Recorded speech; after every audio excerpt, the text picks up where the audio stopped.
Hello, my name's Robin Lambert, I'm 18 years old and living with cerebral palsy, but you guys know me as the T-Rex and you're watching my T-Rex Life. Okay guys, recently my videos have been really fun but today I kind of wanted to get real and talk about something that has affected me all throughout my life and somewhat even now, and something that I know a lot of you guys have struggled with or experienced before as well, and that is anxiety. Studies have shown that people with CP are likely to experience anxiety. We don't know if this is because of the CP itself or if the situations that people are put in when they have CP are more likely to lead to anxiety. But anyway, I have experienced anxiety throughout my life, and that is what I wanted to talk to you about today. I wanted to kind of tell you a little bit how it affected me, and also how I've learned to sort of overcome it, and how, you know, now I can honestly say that I am the confident and bubbly person that you all see. My anxiety was at its worst probably a couple of years ago throughout high school. At one point it got so bad that unless it was necessary, I wouldn't even leave the house. I had too many fears that sort of consumed me and would stop me from doing the things that I really enjoyed. I would make up a ton of excuses not to go to sleepovers and parties because I was just too scared for no good reason, really. Looking back now, a lot of the fears that I had sort of had some kind of rational root cause in things that I'd experienced, you know, that had led me to have those fears. But really, to have them at the times that I was having them was really quite irrational. So when I was younger, the muscles in my stomach didn't work properly. So at night time or after I'd eaten certain foods, it would cause me to get sick. So I developed this fear of getting sick, and when I was, you know, in high school, I'd constantly be worried that I was going to be sick, even though I hadn't had, you know, an episode like that caused by my CP since I moved from England when I was 9 years old. So, you know, it was irrational, but, you know, obviously deep down, subconsciously, that's what I was linking it to. I had a whole bunch of other fears, like going on trains and, yeah, just, you know, I had a lot of social anxiety about what people were going to think of me, or if I was going to do something in front of them that was going to embarrass myself, and all different kinds of stuff like that. So yeah, today I want to talk to you about how I kind of got over that, and yeah, how now I'm able to pretty much live my life and do all the things I love without constantly being in fear. Don't get me wrong, there was no miracle cure. I still do experience anxiety. Only recently have I started calling people on the phone and going up to the counter to order my own food and, you know, not at all worrying about being sick all the time. But I am definitely a ton better than I was back in high school, and I definitely am feeling more and more confident in myself all the time. I couldn't have got past, you know, that, I don't think, without the support of my family, mainly my mom. I was really lucky that I had a really good and close relationship with my mom, so I could talk about these things, and she could sort of say, oh, hey Robin, I know this is how you're feeling now, but think about it.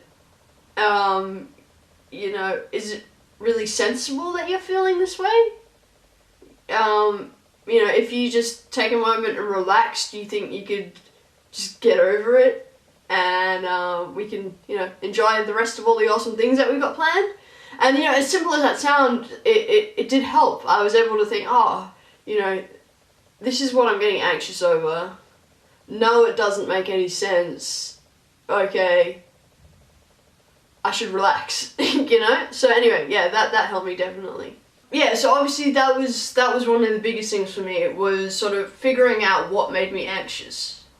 What it was about certain situations that would make me feel the way that I did. I had a really, really strong physical reaction to my anxiety. I would get tunnel vision, my palms would get really sweaty, my heart rate would go up and like get like palpitations, I feel like I was going to pass out. I'd feel like I was going to be sick. It was horrible. So when I started feeling that way, I'd kind of think, whoa, like, why am I feeling this way? What is it that's causing this? And is it something that I really need to be worried about? You know, logically there's no reason to be scared of going on a train. I go on a train nearly every day. So why is it now that I'm freaking out about being on a train? Oh, there's no good reason. Okay, whew, let's take a minute. So that is one tip that I would really sort of give to everyone, is just try and identify what makes you anxious. I know it's not easy. Sometimes now I still, you know, I get the sweaty palms and I'm like, oh, what am I anxious about? I don't even know. You know, I can't even think of a good reason that's making me feel that way. But if you can, then that can really help you sort of think about it and sort of break it down and think, you know what, it's nothing really to be worried about. Another thing that I did was doing things that made me feel anxious, that put me out of my comfort zone. You know, there's the saying that you should face your fears and that it's good for you, and I honestly believe that. I sort of had to teach myself that yes, I could do these things, even though I was fearful of them or anxious about it, I could do it. And you know, the next time it made it so much more easier. I could think, yes, I did it that time, it was fine, nothing went horribly wrong, I didn't die, you know, I can do it again. Another thing that really helped me with my anxiety was when I started playing sport and started traveling. I was traveling a lot with the team and not without my parents, so I couldn't rely on them to be like, Mom, can you just go order my food? Or Mom, can you just speak to that person and tell them this? Or Mom, can you just...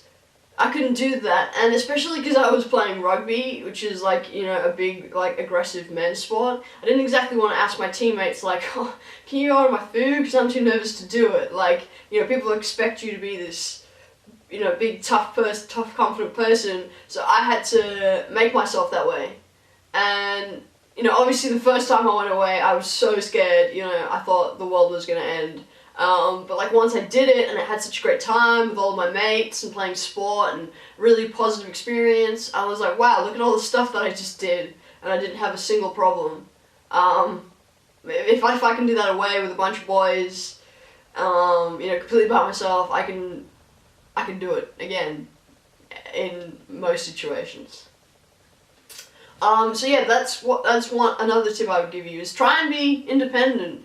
Try and go about by yourself, and yeah, then you've only got yourself to rely on, and you really have to make yourself step up to do those things. And obviously, as always, talking to people that you're close to about it and how you feel is awesome.